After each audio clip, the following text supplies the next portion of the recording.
Signor commissario, questo ragazzo ha scippato la borsa a questa signora e mentre tentava di fuggire tra le vie del mercato l'abbiamo catturato. Eccolo qua. Siedi delinquente. No, non mi chiamate ancora delinquente. Sentite prima tutta la storia mia e dopo mi potete giudicare.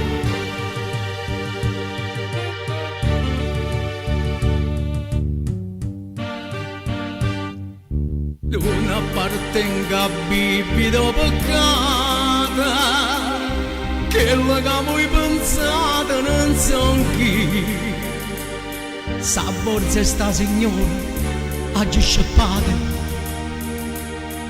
è stata perché l'ha già voluta fare.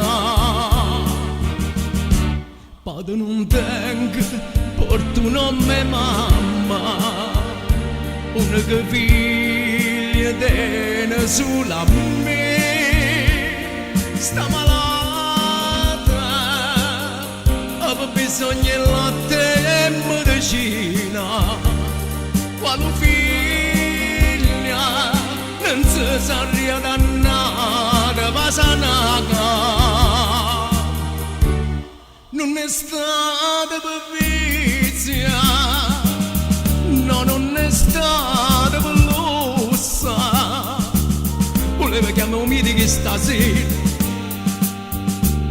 perché sta già scippata brigadiere.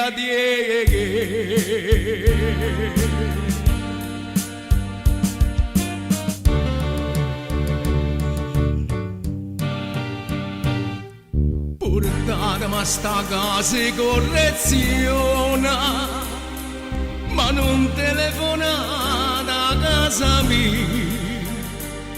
Sape che sto a scuola, mamma mia, e sto dolore non c'ho voglia da padre non tengo, porto un nome mamma, unica figlia tenne solo a me.